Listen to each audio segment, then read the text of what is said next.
నరసింహస్వామి దేవస్థానం రంగాపురం గ్రామంలో స్వామి వెలిసి ఉన్నారు. ఈ దేవాలయానికి భక్తులు ప్రతి శనివారం విపరీతంగా వచ్చి స్వామివారికి నైవేద్యం సమర్పించి వారి యొక్క మొక్కులు తీర్చుకుంటారు. శనివారంన చాలామంది భక్తులు వచ్చారు, నైవేద్యం సమర్పించి స్వామివారికి వారి మొక్కులు తీర్చుకున్నారు. భక్తులకు కావాల్సిన ఏర్పాట్లన్నీ ఏర్పాటు చేయడం జరిగింది. భక్తులకు ఎటువంటి ఇబ్బంది లేదు. ఇటీవల నిత్యాన్నదానము మా శ్రీయుత కమిషనర్ వారు, ప్రిన్సిపల్ సెక్రటరీ వారు వచ్చిన భక్తులందరికీ అన్నదానము ఏర్పాటు చేయాలని ఆదేశించారు. గౌరవ ముఖ్యమంత్రి వారు కూడా ఈ యొక్క నిత్యాన్నదానం కొరకు ప్రతి దేవాలయంలో చేయాలని సంకల్పించారు. గౌరవ ముఖ్యమంత్రులు కోరిక మేరకు, వారి యొక్క ఆదేశాల మేరకు మా దేవస్థానం నుండి కూడా అన్నదాన కార్యక్రమం ఏర్పాటు చేస్తున్నాము. అందులో భాగంగా భక్తులకు అవకాశం ఇవ్వాలని మా దేవస్థానంలో 365 రోజులకు దాదాపు ఒక రోజుకు 10,000 రూపాయలు మాకు ఖర్చు అవుతుంది. అందుకు 365 మంది భక్తులకు ఈ అవకాశం కల్పించి వారి యొక్క పేరు అనగా వాళ్ళ పుట్టినరోజు లేదా వాళ్ళ కళ్యాణం రోజు లేదా వాళ్ళకి ఇష్టమైన వాళ్ళ పిల్లల యొక్క పుట్టినరోజులు ఏదైనా వాళ్ళకి ముఖ్యమైన రోజుల్లో వాళ్ళ యొక్క పేరు మీద అన్నదాన కార్యక్రమం జరుపుతున్నాము.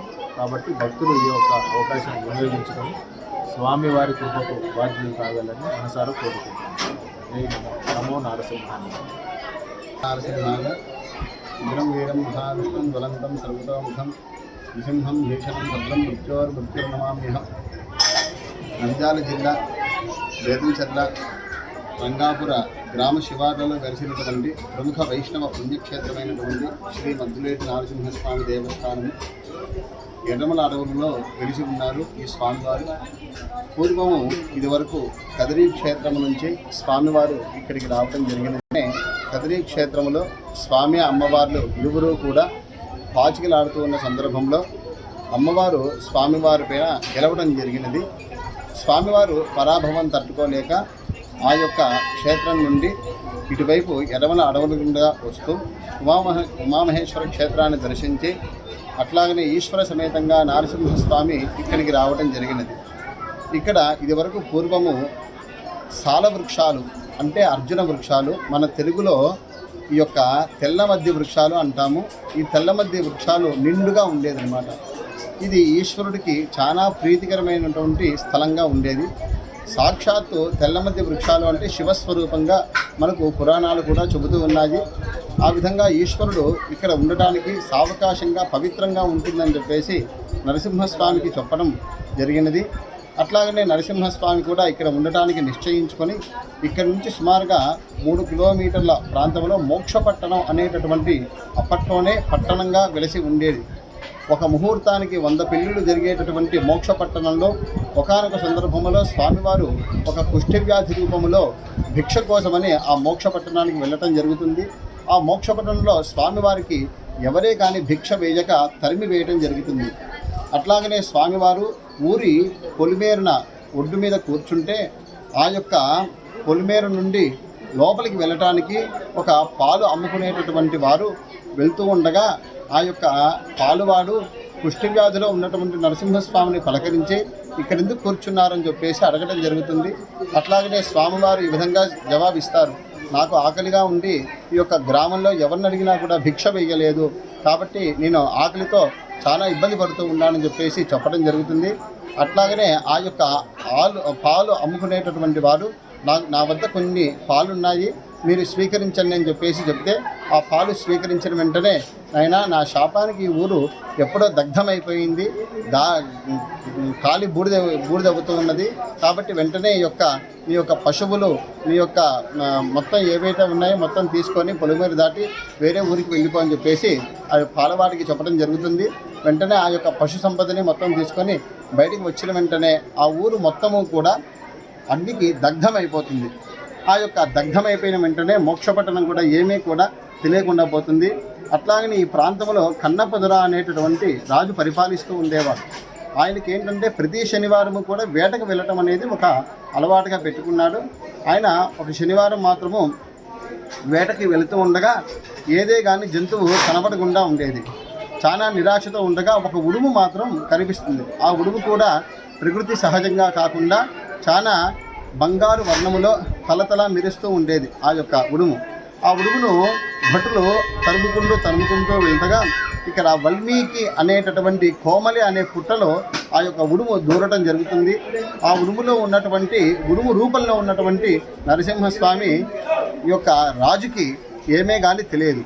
ఆ యొక్క భటులు ఏం చేస్తారంటే మొత్తము కూడా ఆ వల్మీకిని అంటే ఆ కోమలి అనేటటువంటి పుట్టను మొత్తంగా తవ్వేస్తారు. కానీ ఉడుము మాత్రం బయటపడలేదు. ఆ యొక్క స్వామివారు బయటపడలేదు, ఆ ఉడుము రూపంలో ఉన్నటువంటి స్వామివారు. అప్పుడు ఏం చేస్తారంటే భటులు రాజు దగ్గరికి వచ్చేసి అయ్యా ఏమే కానీ తెలియలేదు అంటే సరే వెళ్ళిపోదా అని చెప్పేసి వెనక్కి తిరిగి వెళ్ళిపోతారు. అదే రోజు రాత్రిపూట రాజుకి స్వామివారు స్వప్న సాక్షాత్కారం చేయటం జరుగుతుంది. ఆ స్వప్న సాక్షాత్కారంలో స్వామివారి విధంగా చెప్తారు, నేను కదిరి నరసింహస్వామిని, నేను ఇక్కడే ఉండి భక్తులను అనుగ్రహించడానికి వచ్చినాను, కాబట్టి నువ్వు మరుసటి రోజున భాజా భజంత్రీల నడుమ ఊరున మొత్తం తరలి వస్తే నేను నీకు కనబడతాను చిన్న పిల్లవాడి రూపంలో అని చెప్పేసి చెబుతారనమాట స్వప్నంలో. అదేవిధంగా ఆ యొక్క స్వామివారికి ఆదేశానుసారము కన్నపదొర ఆ యొక్క స్వామివారు ఎక్కడైతే చెప్పి ఉన్నారో ఆ యొక్క ప్రాంతానికి వెళ్ళి చూస్తే కింద నుంచి భూమి నుంచి చిన్న పిల్లవాడి రూపంలో స్వామివారు రావటం జరుగుతుంది. ఆ స్వామివారిని రాజు భుజస్కంధాల పైన వేసుకొని ఊరంతా గ్రామోత్సవం చేసుకొని మళ్ళీ ఈ యొక్క మద్దిలేరు ప్రాంతంలో తీసుకొని వచ్చి దింపుతారు. ఎట్లా అయితే స్వామివారి భూమి నుంచి వస్తారో అదేవిధంగానే ఫెలఫెలమని కరిగిపోతారు. అప్పుడు ఆకాశవాణి విధంగా చెబుతుంది, ఎవరైతే శుక్రవారము ఇక్కడ నిద్ర చేసి స్వామివారికి ముడుపులు కానుకలు సమర్పిస్తారు వారు అనుకున్న విధంగా అన్ని కోరికలు కూడా సిద్ధిస్తాయి అని చెప్పేసి ఆకాశవాణి చెబుతుంది. అప్పటి నుంచి కూడా ఇప్పటి వరకు కూడా ఈ రోజు వరకు కూడా స్వామివారికి కోరిన వెంటనే కొంగు బంగారే వెలిసినటువంటి స్వామివారు ఏ కోరిక కోరినా ధర్మబద్ధంగా అది స్వామివారు ఖచ్చితంగా నెరవేరుస్తారు. అదేవిధంగా స్వామివారికి ప్రీతికరమైనటువంటి శనివారము ఇక్కడ భక్తులు వేలాది మంది లక్షలాది మంది వచ్చేసి స్వామివారికి ఇతోపి వార కైంకర్యాన్ని రూపంగా కానుకలు ముడుపులు అన్నీ చేసుకొని వేటలు సమర్పించుకొని వెళ్తూ ఉంటారు. అట్లాగనే ఈ యొక్క క్షేత్రానికి ప్రాధాన్యత సంతరించుకునేటటువంటి ఉత్సవాలు ఏవైనా జరుగుతున్నాయా అంటే అవి ముక్కోటి ఏకాదశి ఉత్సవాలు. అది త్రిరాత్రంగా జరుగుతూ ఉంటాయి. ముక్కోటి ఏకాదశి రోజున స్వామివారికి లోక కళ్యాణార్థము దేవదేవేరుల తిరు కళ్యాణ మహోత్సవం జరుగుతుంది. ఆ ఉత్సవానికి లక్షలాది మంది భక్తులు వచ్చేసి ఆ యొక్క కళ్యాణాక్షతలు తీసుకొని స్వామి అమ్మవార్ల కృపకు పాత్రలు అవుతూ ఉంటారు. అట్లాగనే శరన్నవరాత్రి మహోత్సవాలు కూడా అమ్మవారి ప్రీతికరంగా ఆశ్వయుజ మాసంలో ఆశ్వయుజ శుద్ధ పాడ్యమి మొదలుకొని దశమి పర్యంతము కూడా జరుగుతూ ఉంటాయి. అదేవిధంగా కూడా స్వామివారికి ఇరువురులకి కూడా మహాప్రీతికరమైనటువంటి ఈ యొక్క మహా పుష్కరిణిలో తెప్పోత్సవం కూడా జరుగుతూ ఉంటుంది. గత ఏడాది నుంచే ఈ యొక్క తెప్పోత్సవం కూడా ప్రారంభించడం జరుగుతూ ఉన్నది. అదేవిధంగా స్వామివారికి ఇరువురికి అమ్మవారికి కూడా విశేషంగా భక్తులు కానుకలు సమర్పించడమే కాకుండా విశేషంగా స్వామివారి యొక్క పాదపద్మం దగ్గర కూడా వెళ్ళి పైన పెద్ద పాదం ఉంది, ఆ పెద్ద పాదం దగ్గరికి వెళ్ళి కూడా పూజ చేసుకుంటారు. ఇవే కాకుండా భక్తులు వారి వారి యొక్క కోరికలు తీర్చుకున్న వెంటనే నెరవేరిన వెంటనే స్వామివారికి లక్షలాది కానుకలు అట్లాగనే స్వామివారికి అమ్మవారికి కూడా కవచాలు ఇవన్నీ సమర్పిస్తూ ఉన్నారు. ఇప్పుడు ఏంటంటే ఇరు ఉభయ దేవాలయాలు కూడా ఈ యొక్క భక్తుల యొక్క సంపూర్ణ సహాయ సహకారాలతోనే నూతనంగా నిర్మించడం జరిగింది. ఇప్పుడు భవిష్యత్తులో జరగబోయేటటువంటి కార్యక్రమాలు చూసుకుంటే స్వామివారికి మహాప్రాకారం కూడా మండపం ఏర్పాటు చేస్తూ ఉన్నారు. ఈ మహాప్రాకారంతో పాటు స్వామివారికి తూర్పున దక్షిణమున పశ్చిమమున ఉత్తమున గాలి గోపురాలు కూడా ఏర్పాటు చేయడం జరుగుతూ ఉన్నది.